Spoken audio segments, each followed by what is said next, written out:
Thank you for watching KTN Prime. I'm Nancy Kachingira. William Silla is our sign language interpreter. We begin right here in Kenya, where a Bungoma village is still reeling in shock after a secondary school suspended 19 boys for allegedly engaging in homosexuality.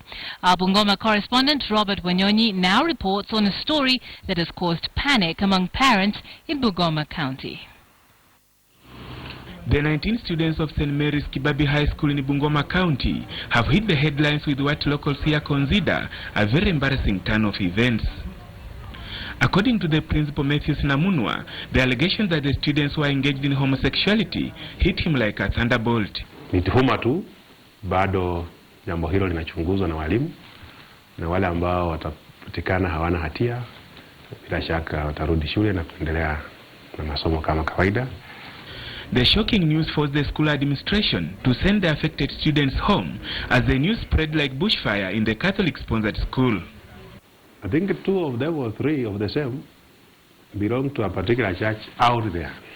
The school management announced that there are parallel investigations following more allegations that some of the 19 suspended students were also engaged in devil worshipping and drug abuse. Acting Bungoma County Commissioner John Tanui led a county security intelligence team to the school and launched investigations. Sisi pia kama district security team tutasaidiana na school administration kuhakikisha tunafanya uchunguzi na hatua ichukuliwe ikiwa hicho kitendo actually kama ilifanyika. Tanui assured parents that the situation at the school is calm. Ningependa tu kuomba wazazi, si kwa shule hii peke yake, hata mashule zingine, kwamba shule ikifungwa wakati wanafunzi wako likizo wawe karibu na watoto wao. Following the incident, concerned parents arrived at the school to check on their children. Robert Wanyonyi, KTN Prime. The Big Q in association with Fidelity Insurance. Well, that story is certainly causing ripples in Bungoma County, and now we want to give you a chance to weigh in and give us your opinion on this. For our Big Q this evening, it's not a yes or no question. We're asking you, what is your take on that suspension of students over homosexuality in that school? Go ahead and share your thoughts with us, and you can do that by tweeting us at KTN News KE at Kachingira, or you can send an SMS to 22155.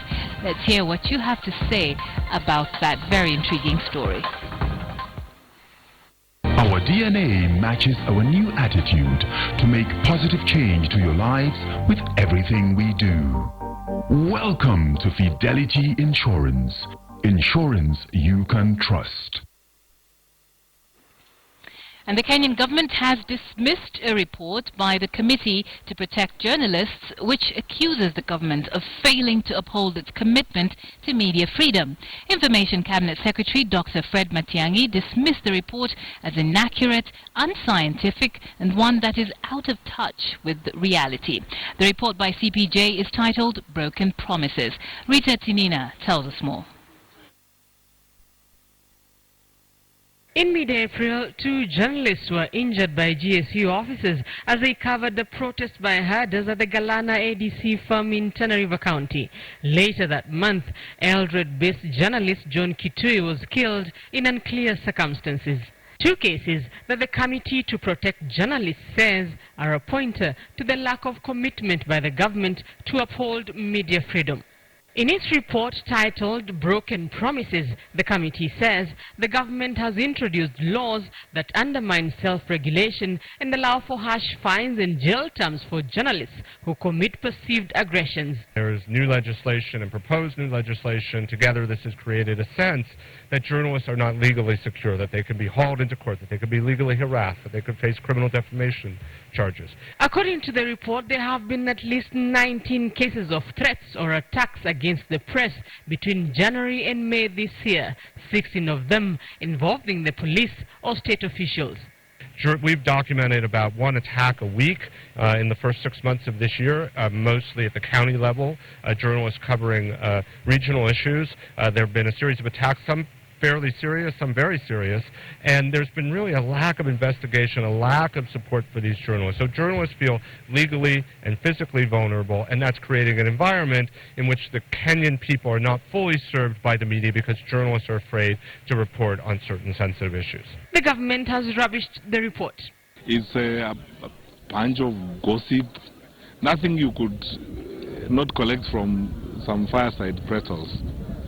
You know, totally unscientific, very badly crafted joke. With 115 FM stations and 52 digital TV stations across the country, Information Cabinet Secretary Dr. Fred Matiang'i says the report was not well researched and is out of touch with the real state of media freedom in the country. To try and honor it with a sustained response is to be unfair to the people of Kenya, first of all, and to be unfair to Kenya's media sector, which is really one of the best in the region. I keep asking myself the question, where do they live? The Committee to Protect Journalists is now asking President Uhuru Kenyatta to publicly reaffirm his commitment to an independent and robust media, and for the government to amend the Powers and Privileges Bill and the Public Audit Bill to include press freedom principles.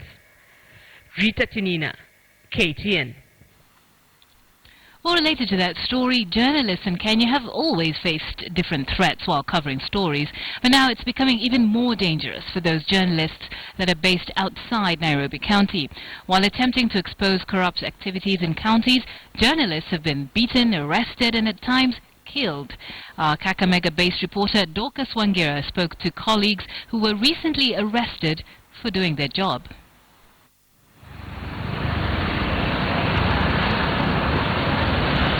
John Mondo works as a correspondent for the Standard Group's Radio Maisha. Friday, 9 p.m., he filed a news story on the chaos that erupted in Teso North when supporters of the Busia governor and area MP Arthur Odera clashed. The same story would be published in the Sunday Standard. Monday, 13th July, John and his Radio Citizen colleague Franklin Bwire claimed they went to the Busia County Government office for a scheduled interview with the county's finance executive, but while they were waiting, wageni na akanieleza nimsubiri nje. Hata mwenyewe akatoka nje akanieleza nimsubiri. Kwa muda baada ya dakika kadhaa, baada ya dakika kama 15 hivi, wale walinzi wa gavana wakakuja wawili kutoka nje, kutoka kwa ofisi ya one of the staff, wakani rough up. Baada ya kunirafu wakanibeba, wakaanza kunipiga, wakaniingiza kwa ofisi ya chief of staff. Kufika kule wakaninyang'anya my gadgets, that is the recorder and phone. Wakaanza kwenda kwa simu yangu wakiangalia messages, emails and all the recordings ambazo nilikuwa nazo. Kutokea hapo ndi one of the security guys akaingia ndani akajaribu kuplead nao waniachilie, wakaendelea kuniharass. And while all this was happening, the director of communication was in that office, the chief of staff was in that office with around 7 other staff members of the county government. That's when I came out.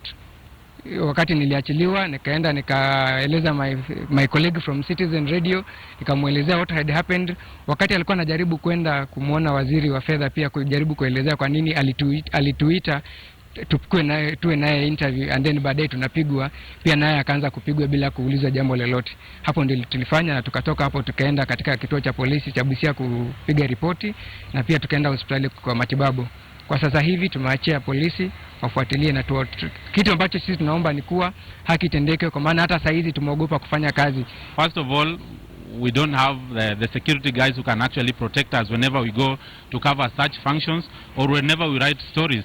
And it will be a polite request that maybe in future, maybe our media houses or the government should also look for better ways of ensuring that as we also undertake our responsibilities, we are protected just like other leaders. Even the leaders, they are given bodyguards and other things. But this story that was written by various media houses, it has provoked them, and it's the anger which now they have decided to channel it back to the media. And that is too wrong, because some of us, whatever we wrote was in line with what transpired in Teso North. In Teso North, we spoke to the county communications director to get her side of the story. She denied the claims. He isn't the only one. Dennis Oching, a photojournalist with The Standard, also says he was assaulted in May this year while covering a protest by members of the public following the deaths of 2 students who were killed after a lorry being driven by one of the police officers lost control and hit them in Bobaracho, Kisii. We are going to mobilize the other leaders to make sure that journalists in Busia are given opportunity, and anywhere in Kenya and even in the world, they are given opportunity to do their jobs without being gagged by anybody or without being intimidated by anybody. UNESCO statistics on the global overview of journalists killing, physical attacks, threats, imprisonment, libel laws, denying visas and work permits, failure to investigate attacks and impunity are daunting. Shakespeare's play, The Messenger, who says, "Do not shoot the messenger," ends by saying, "I bear the message, I did not make the match." And just to bring it to our context, we as reporters, as correspondents, bear the message. We are not the message. Well, what is becoming an observable trend is that of journalists being attacked in their line of work. No investigations have been forthcoming, no arrests have been made. And question is, who is going to stand up for journalists? Dorcas Wangira, KTN News, Busia County. Well, from that, it was a sad day for Kenya's Nyeri residents as the remains of the 12 people who died in the Mandera attack were received ahead of a planned joint memorial service. KTN's Carol Nderi brings us that report from Nyeri County. A somber mood was palpable here at the Nyeri County Referral Hospital as bodies of the 11 Mandera victims arrived here back home in Nyeri County. The young men had gone to Mandera to seek jobs as quarry workers, given that the pay is relatively higher in Mandera County compared to that offered here at the Chaka quarries. Many people who did not get a chance to view the bodies at the Chiromo mortuary arrived here at the Nyeri County Referral Morgue to give their last respects to the bodies of the victims. These bodies have been confirmed by the officers and mentioned here as follows. The bodies as follows. They have been confirmed that Chakaria Wambuku body is here. They left home for Mandera, hoping to return with better fortunes to uplift the living standards of their families. Instead, they returned in coffins. Al-Shabaab claimed their lives in Mandera early last week. The coffins bearing bodies of 11 men arrived at the Nyeri County Referral Hospital's morgue, having been transported from Chiromo mortuary. While initially it was believed that 6 of the 14 men killed in cold blood in Mandera were from Nyeri County, it was later confirmed that it was not 6, but 12 men. It's a sad moment for us, and we are saying that we should join the national government in ensuring that they secure our people and their properties whenever they are, because one, Kenyans have a right to be and to work anywhere in this republic, but it's the duty of the government to provide security. There will be a joint funeral service for all the victims. The 12 quarry workers from Nyeri County join another long list of sons and daughters of Nyeri who have lost their lives to terrorism. 6 months ago, another group of 14 young men from Nyeri were murdered in the Koromei quarries. We wanted the burial to be on Wednesday, not on Tuesday. We wanted to be on Wednesday, but due to other engagements with our political leaders, and the only day that they'll be available is on Friday. The county government has promised to cater for the funeral costs.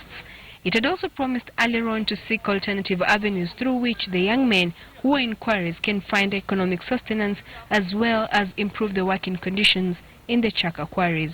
That one is being asked by our Department of Cooperative, that is Trade and Investment, where cooperative development is under, and they are working out on a way to engage these young men to form cooperative societies, and also as a county government to ensure that the quarries that they are working, our local quarries here, are conducive for a conducive environment for them to work in, and also we engage the quarry owners to see whether they can improve the amount of money that they are paying these young men.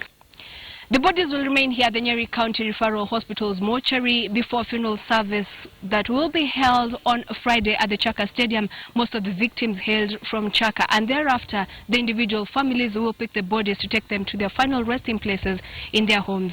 We will continue updating you on the progress of the events from here in Nyeri County. My name is Carol Nderi. Thank you, Carol. Let's head over to Kilifi now, where a wave of student unrest and arson has been reignited across secondary schools in that county. The new surge has struck 7 schools, 4 of which have already been closed indefinitely. Investigators are now looking into the possibility of outsiders helping learners carry out the arson. Lutsangani Secondary School, just minutes after 6 a.m. Flames will light up this dormitory that houses about 200 students. Everyone will vacate the hostel and scamper for safety. It was not easy to contain the inferno that lasted several hours, and when the flames died down, the destruction was immense. Mattresses, boxes and other student valuables all burnt to ashes. Basi ilipofika saa 12, watchman akawa ametoka kuzima mataa, na huku nyuma akasikia sauti na watoto waliokuwa wakiserve breakfast wakaona moto, na walipopiga kelele wakaja, na watchman alipokuja pia naye ikawa domo imeshika moto, na moto ukawa umeshika kwa kasi, domo yote imepata moto. This wasn't a Lusangani preserve, but it spread across 6 other schools in Kilifi County. Vitegeni Baptist Mix in Ganze, Chasimba Secondary in Chonyi, Chumani Mix, Jisoni, Malindi High, and Jaribuni Mix have all suffered this fate. Lusangani Principal Simon Beja attributes the unrest to the district mock examination fever across the institutions. Tumeendelea vizuri kwa sababu hata walitoka half term wiki iliyopita, na hivi walikuwa wameanza mtihani wao wa mock, wa district mock, Jumatatu juzi, jana ikawa siku ya pili.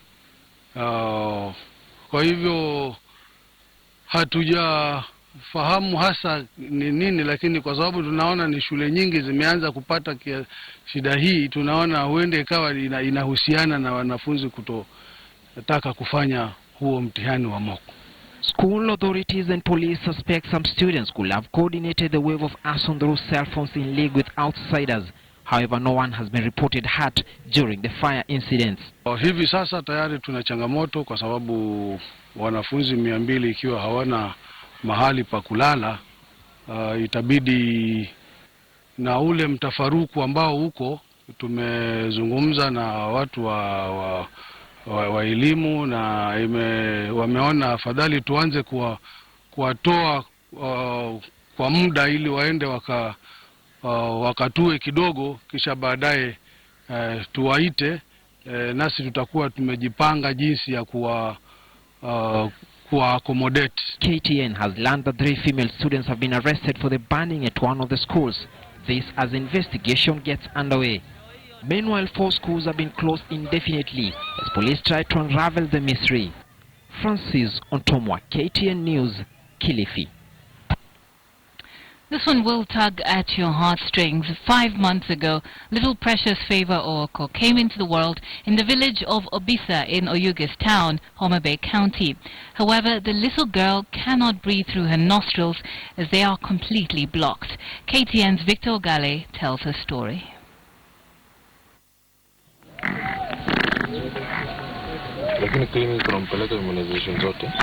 This for the past 5 months is what Precious Favor Ooko has been going through. Since her birth at the Karachonyo hospital, she has been breathing through her mouth.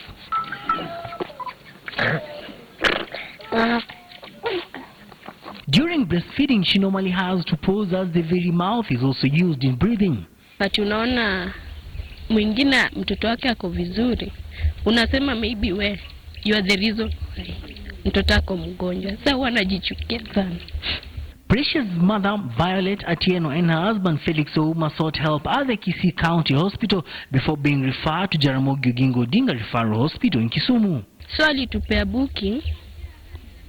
Tulienda kumbe alikuwa hakukuwa kazi. So tukienda tukaona daktari mwingine, Dr. Nyawanda, akatuambia the thing to do is tupige picha kwanza. So hiyo pesa ya picha ndio tuwezi pata kwa saizi. Alisema ni 7K tupige picha ndio tena tupewe referral kwenda Nairobi because hao hawana nini, hawana hizo mashini za kupiga hiyo picha kufungua mapua. According to the doctor's reports, Precious is suffering from adenoid hypertrophy, which is common among infants.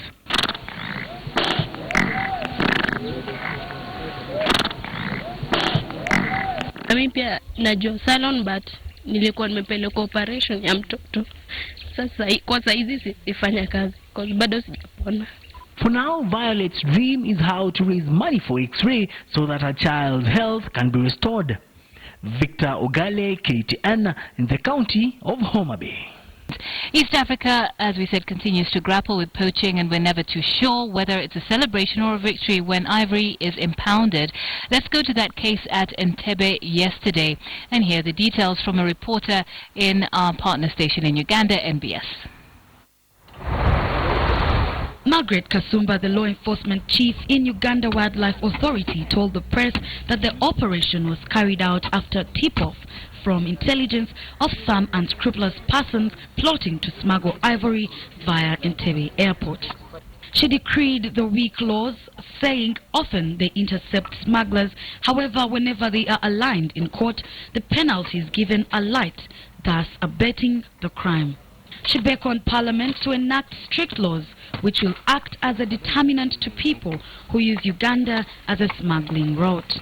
The Uganda Wildlife Act is under review, and it has recommended stringent measures to deal with wildlife illegal dealers.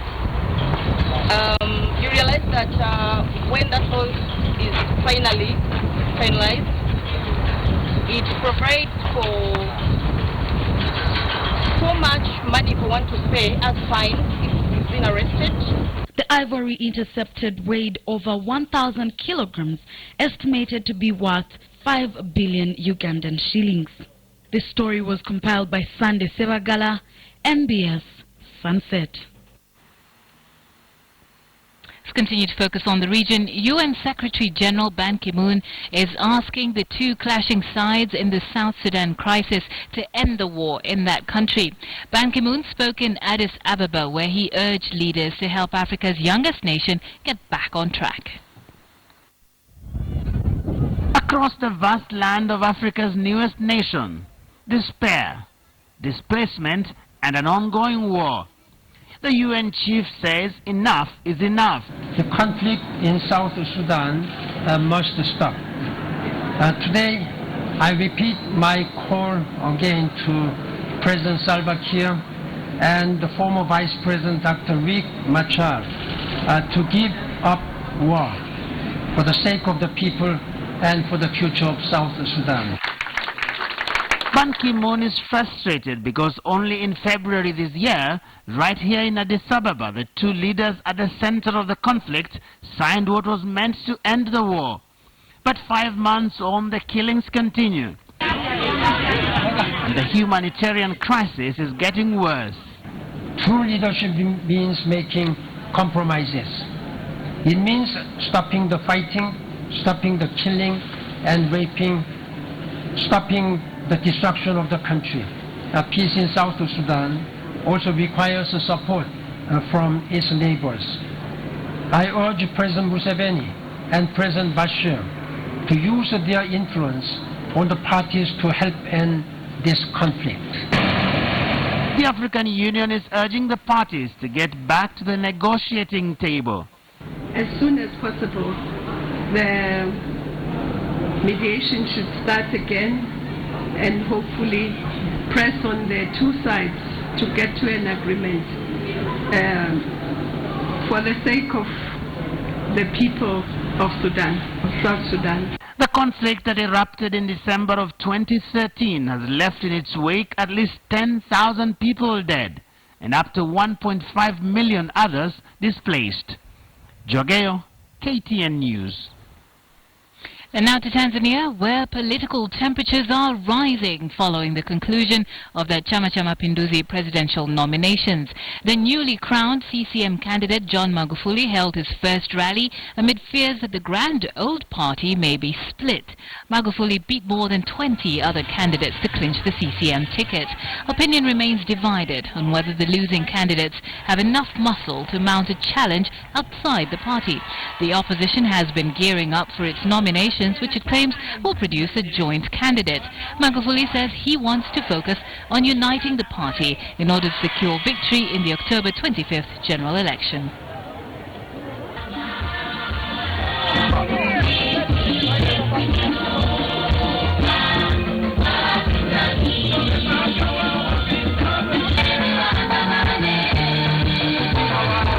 Tutasimamia viwanda, tutasimamia mambo ya afya.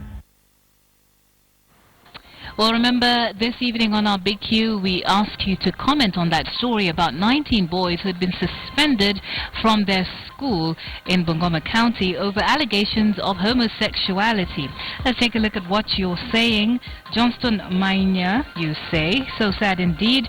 Sadder is that these are students. What are our children learning? And there's one here from Misha Kamau. You say these students need counseling.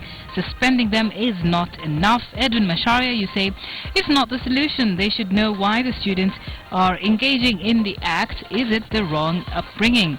And there's one here from Felix Akoko. You say, we never discussed homosexuality during our day. It's a topic of discussion today, and that's why the kids copy this behavior.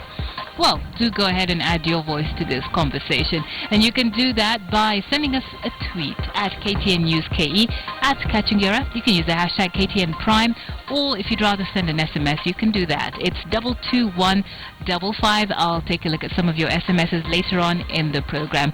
Right now, we take a quick break, though, and KTN Prime will be right back. Welcome back to KTN Prime. Thank you for staying with us. Now, police in Kakamega have launched a manhunt for a man who allegedly repeatedly defiled a 12-year-old paralyzed girl.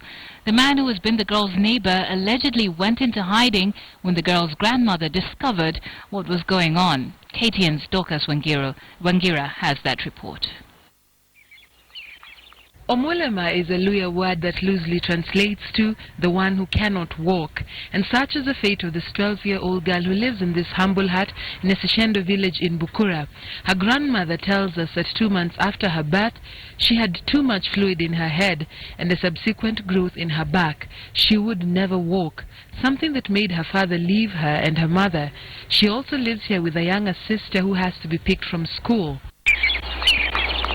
But a neighbor, Omulema says, one well known to her as Vini, would allegedly take advantage of her when she was left alone. The minor recounts how she screamed, and he in turn threatened to kill her if she dared to tell anyone. Because of her paralysis, she could not feel the pain waist down. Her grandmother found traces of blood in her clothes, and that's when she knew something was wrong. A medical report done much later would confirm that she had been defiled. Akapitia huku nyuma ya dirisha, akaanza kuvuruta gunia, akakuja hivi, akaingia kwa nyumba, akaanza kunilalia. Sasa kujua hivyo, nikaenda nyumbani kwao nikatamfuta, sikumpata. Sasa vile nilimpata, kwa kuja hapa naye na watu wawili, kwanza kumuuliza, akakataa, nikasema na sasa mimi napeleka mtoto daktari. Sasa akaweka makoti chini, akaniambia, unisemee chifu, akaniambia hii maneno inamshinda, niende wapi? Niende polisi. Chisendo village in Bukura is a small hamlet. Looking at the houses, you'd expect a close-knit communal responsibility. But this is a disturbing strand in this narrative, that after the incident, the neighbors told her that she made a mistake in reporting this matter to the police and to the chief, that they wanted to deal with it themselves, while it's almost a month and no justice has been served. The accused, according to the administration, is a well-known offender. He is still at large. Police say they are pursuing him, but the local community is allegedly shielding him from justice. A lead suggests that he is in Kitale. The assistant chief says Nyumba Kumi will work here, but for the victim, it hasn't. He'll be found because this is his homeland. He cannot go anywhere. is yet to get an ID. So he must come back. Is it somebody you know? I know him. And people speak in hushed tones about another incident in Imulolo village not too far away. It begs the question, how many more have gone unreported? There are vulnerable children who walk, oblivious of the predators within. Justice for Umlema could reverse the tide. If before her there were many, after her there may be none. Dorcas Wangira, KTN News, Bukura, Kakamega. Highly disturbing that the neighbors would victimize that grandmother for reporting the case. Now, a somber mood engulfed Kabarak Farm in Nakuru County as mourners joined former President Daniel Moi's family in bidding farewell to his departed grandson, Kiprono Ruto. 16-year-old Kiprono died at Millwall Hospital in South Africa after a brief battle with brain cancer. He was the son of Raymond Moi, the MP for Rongai. It was a somber mood as hundreds gathered at the Kabarak Graduation Square during a requiem mass to celebrate the life of Kiprono Ruto Moi, a grandson to second President of Kenya, Daniel Arap Moi. Kiprono has been undergoing treatment abroad for the past 5 months before his demise on July 13th. And what pleases me most is that when he was in South Africa, as a patient, he preached to the patient. There is nothing that one can say about death, because nobody knows, it's a mystery. Moi challenged the youth to embrace Christianity, saying it was the best way to lead one's life. When we walk, we want to ensure our lives, or ensure our money or anything. But the best insurance is to know Jesus and to receive Jesus and to be with you. President Uhuru Kenyatta's message of condolences was read by Senator Gideon Moi. Kiprono was a bright, joyful and promising young man who would have played a crucial role in the affairs of this country. May God rest his soul in eternal peace. Among the dignitaries were Nakuru Governor Kinuthia Mbugwa and his Trans Nzoia counterpart Patrick Haemba, Senator Zipporah Kitoni, National Assembly Deputy Speaker Joyce Laboso, KANU Secretary General Nick Salat, among other leaders. The late Kiprono was laid to rest at his father's All Rongai farm in Rongai constituency. Kamche Menza, KTN, Nakuru County. This is KTN Prime. Up next is business, and we go to our business studio for that, where Abby Agina is standing by. Good evening to you, Abby. Good evening, Nancy. How are you doing today? Pretty well. Yourself? Fantastic. So I hear there's some changes to the financing for Kenya Pipeline. Oh yes. Private investors will for the first time have the opportunity to take part in the construction of storage tanks. Of course, this is good news for them because it has been a sector that over the years the pipeline has been holding it to themselves. Okay, we'll take it away. Many thanks. We'll be having this and much more after the break.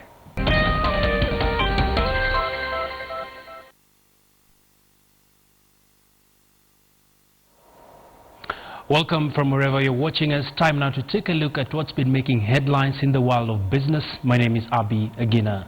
Private investors will for the first time have an opportunity to invest in the lucrative petroleum storage business in a new model that seeks to free cash flows for the Kenya Pipeline Company. KPC Chairman John Ngumi says the firm would not be investing in additional storage tanks in an expanded network within counties and would rather invite private players to set up storage facilities. Ngumi made these remarks during the signing ceremony for the $350 million facility extended to KPC by a consortium of 6 banks for the construction of the new pipeline from Mombasa to Nairobi. KTN's Philip Kitani kicks off our bulletin. After close to 40 years of use, Kenya is finally getting a new oil pipeline. The Kenya Pipeline Corporation has signed a financial agreement with 6 banks to install a 20-inch 450 kilometers line from Mombasa to Nairobi, improving the efficiency of moving fuel across the country. We definitely want to look at PPP. We don't want to overstrain the KPC balance sheet. The KPC balance sheet can comfortably accommodate what we are doing now, but we don't want to be reckless. Known as Line 5, the new pipeline is being constructed by Lebanese-based firm Zakem International. The line will enhance product flow to 1 million liters an hour, as well as reduce leakages associated with the existing line. Once completed, both lines will operate in tandem before the 30-year-old pipeline is decommissioned. The project is expected to be completed by 2017. KPC is also changing tack in as far as modernizing the existing oil infrastructure. Rather than finance the project, the corporation will be seeking public-private partnership with investors to set up storage tanks and other facilities to ease its financial burden. Our idea is that the storage tanks, while we want to operate them, we would prefer that the counties or local investors own them. So that is the sort of PPP project we're looking at. Kenya Pipeline has also borrowed from banks to finance its Line 4 that stretches 325 kilometers from Nairobi to Eldoret. The expansion is set to cost 25.8 billion shillings. Currently, some of the fuel products imported through the port of Mombasa are distributed through trucks. The new pipeline is set to reduce the strain for space associated with storage of the products, pitting oil marketers and suppliers. We would want to assure our stakeholders that there is no need to panic. Our system is sound, including our tanks, and there's a maintenance schedule for all of them. Migori and Busia are on the top of the KPC's radar in the proposed business plan to construct additional storage capacity because they are border crossing points. Already, the firm has said it will be extending the petroleum pipeline beyond Kisumu and Eldoret terminals to reach the new towns in less than 2 years, allowing private investors in petroleum storage tanks that will take the form of a public-private partnership. Philip Keitan, KTN Business. Interesting developments there. The government has signed a 34 billion shillings financing agreement with Italy's BNP Paribas and Intesa San Paolo banks for the construction of Itare Dam in Kuresoi. The signing of the agreement at State House was witnessed by President Uhuru Kenyatta and Italian Prime Minister Matteo Renzi after holding bilateral talks. The funds will cover the whole water project, which consists of construction of the dam, a tunnel, raw water treatment of 100,000 cubic meters per day and laying of pipes. The dam is expected to serve over 800,000 people in the area. The deal pushes Italy's financial assistance to the government to 60 billion shillings. The two leaders also discuss ways of showcasing Kenya as a preferred tourist destination, noting that Italy has vast tourist interest in the Kenyan coastal region, especially in Malindi.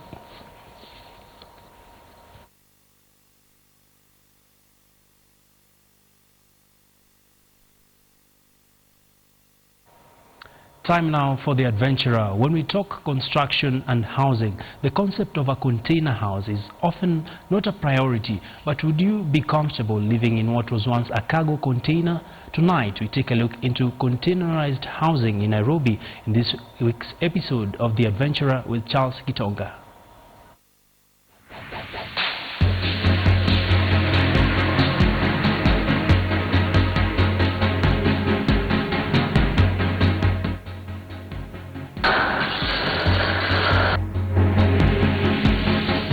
When you want to construct a house, you think of timber, iron sheets, brick and mortar, but probably not this, a cargo container.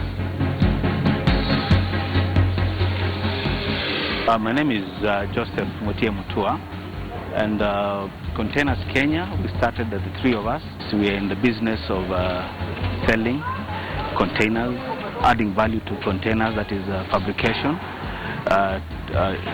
Based on customers' dictates and needs. Basically, it's a customer who walked in and he said he wanted to buy a container from us, but besides the container, he wanted to fabricate it to make a clinic.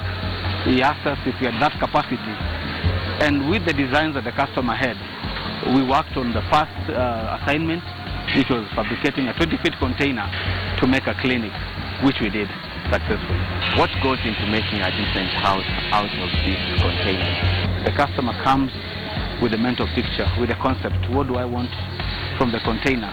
If it is a house, you'll ask for the drawings. Yeah? Now from the drawings, we'll give it to a technical man who will now fabricate the 40-feet container or 20-feet container to make what the client desires. What is very unique about containers is the time it takes to achieve what you want. Normal work will take us from 14 to 21 days. We have delivered.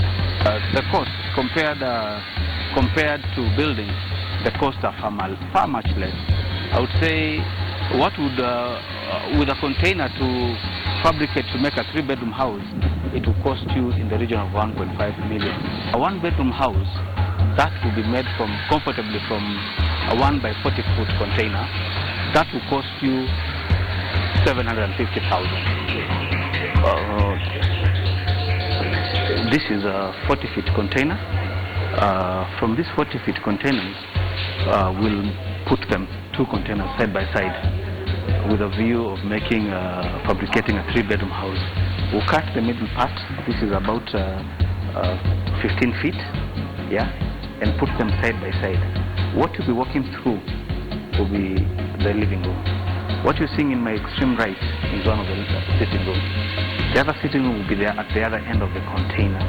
And the other end of the container will have another bedroom. That makes them 3 bedrooms. What you're seeing in my left here, this is where the washroom will be. You understand? From this end, we'll make a kitchenette area here at the back. Well, what you're seeing here, these are the MDF boards. We'll put this MDF board across the container, around the container. We'll put also styrofoam with a view to regulate the temperatures. So when it's very cold, you don't feel it. When it's very hot, again, you don't feel it. Yes.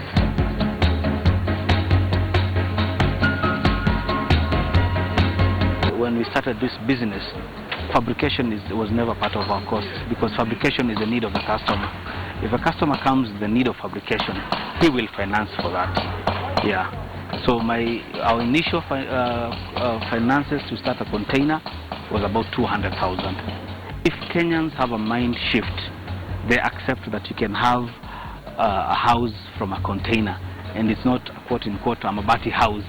Yeah, because we associate Mabati house with low-class people or a measure of poverty. If people appreciate that you can have a decent house from containers, I believe we'll be able to do a lot of business.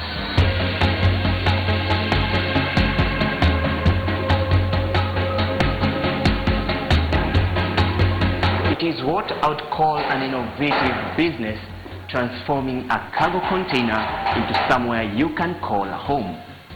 Charles Gitonga for The Adventurer.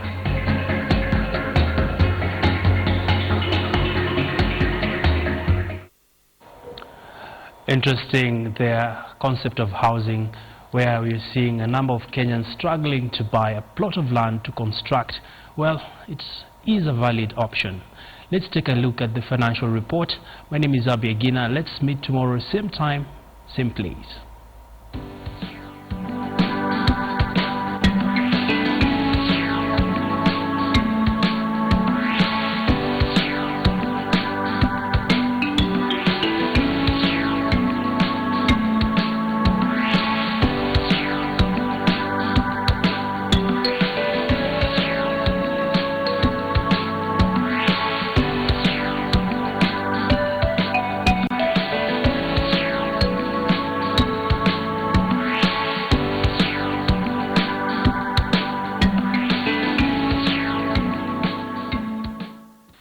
And an evident disagreement between the national women's volleyball team, the Malkia Strikers, and the Kenya Volleyball Federation took center stage as the African champions arrived back home from the World Grand Prix heroics. Kenya won gold to earn a World League 2 promotion. The players openly expressed their displeasure over a decision by the federation to send the triumphant team to the World Cup at the expense of the All-Africa Games, where they have a realistic chance of winning the title. KVF wants a junior team to represent Kenya at the All-Africa Games.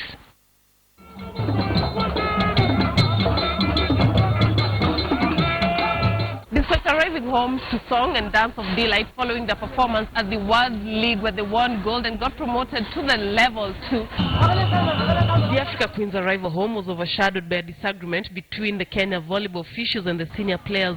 The basis of the standoff was triggered by the overlapping of the Volleyball World Cup that starts on the 22nd to 4th of September and the All-African Games in Congo-Brazzaville starting just 2 days later. There have been reports that the Kenya Volleyball Federation is planning to send the junior team to represent Kenya at the All-African Games when the senior team heads to Japan for the World Cup. However, the players who arrived home seem to be speaking in unison. Inaweza sema ita help for All-African Games. Juu sasa unajua World Cup iko I think in 2 weeks time. Hatujapumzika. Na games zenye ziko World ni 3 days umeenda kwa city ingine kucheza na team ingine na teams more, I think 11 teams. We were hoping to go for All-African Games because we've never, it's been so many years since we won the gold medal in All African Games. So this year we were hoping for that. Kwa sababu wanajua wakienda All African Games, hatujashinda All African Games for so long. Na sasa wako na hope, wanajua wakienda wata break hiyo jinx na tutaleta hiyo kikombe back home. None of the current Kenya national players has won the All-African Games title, which Kenya last won in 1999. Most of the players insist that the All-African Games and the Olympics, all held after 4 years, are more important. Expectedly, Coach David Lungaho stayed away from the standoff. Inafuata ni mapumziko, hataki kuongea chochote kuhusu maandalizi yote, wachezaji wapumzike. Kuanzia wiki ijayo tutapanga mpangilio ambayo inafuata. Their World League 3 gold medal win, the Malkia Strikers will now face tougher teams in the League 2 division. Regardless of what team plays at the World Cup or at the All-African Games, the Malkia Strikers' future seems bright. Lynn Washira, KTN. Let's stay with volleyball, where the national men's team head coach Geoffrey Omonde is not a settled man ahead of the Confederation of Africa Volleyball Board Masculine Championship that's set to take place from the 22nd of July to the 30th in Cairo, Egypt. The sponsorless team is expecting the government to step in and aid its quest to replicate the Malkia Strikers' performance at the continental stage. The Kenya men's volleyball team, which rarely competes at major international competition, unlike their female counterparts, have a mountain to climb before they match their sisters' performance. The Africa Masculine Championships serves off from July 22nd to 30th. While the Kenya women's side have won the African title 9 times, a few history lines will be written about the men who faltered in their final match at the All-African Game qualifiers, where they failed to get the single ticket available, but they however feel neglected. We need some sponsors to even give us some water, something to drink or something to feel that we are a national team. So now we feel like we are in cold part, but now we will fight until we get to the top level.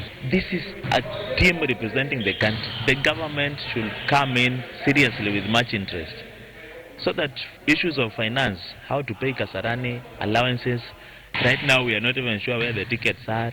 You know, we have just been told the government will provide the tickets.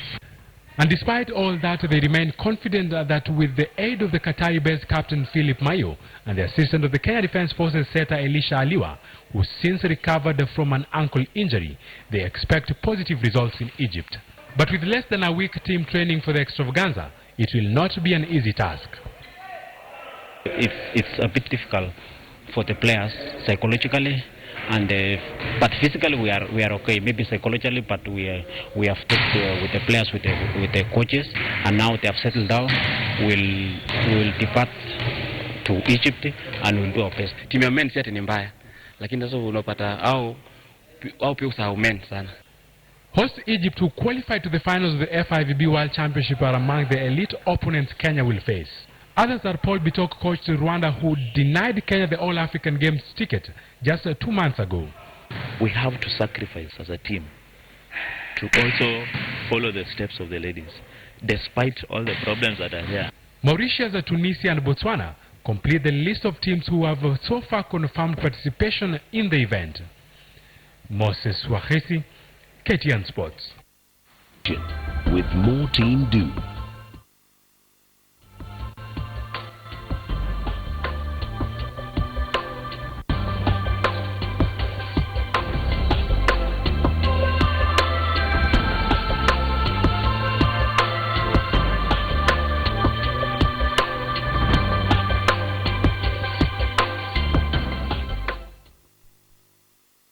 has Mortein Doom, which makes mosquitoes go away and not come back the whole night. So you get a peaceful night's sleep all night long. Mortein Doom. A peaceful night is a Mortein Doom night. The Big Q, in association with Fidelity Insurance. In our bulletin tonight, we brought you news that 19 boys had been suspended from a school in a village in Bungoma County over allegations of homosexuality. Our Big Q was simply asking you to give us your take on this incident. Thank you for sharing your thoughts. Let's take a look at some of the SMSs that came in this evening. This one from Rosemary in Shanzu, Mombasa. You say, I'm a parent and my son schooled in a school in Bungoma, Kolanya Boys. I had to transfer him to another school due to the same case. Please, parents, let's be free and talk to our children. And there's another one here that says some of us students who were suspended were suspected just because we were good friends and we would be seen together a lot. Now, it's not clear whether this SMS came from someone who was suspended in this particular case or a different one.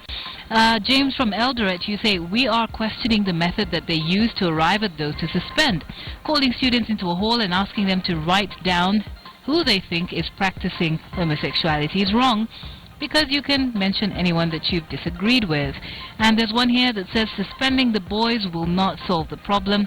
They should talk to them and understand why they engage in homosexuality.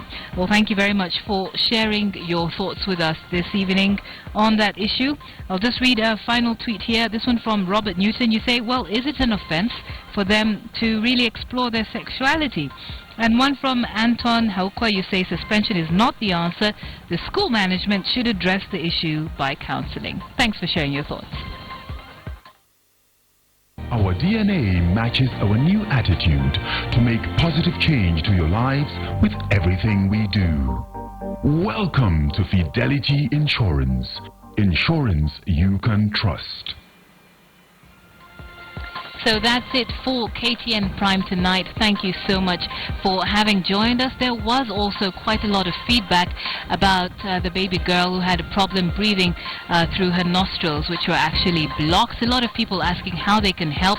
Well, we'll definitely be following that up and get back to you on that. Thank you so much for watching. I'm Nancy Kachingira, and William Silla was our sign language interpreter tonight. Have a good night and a very productive day tomorrow.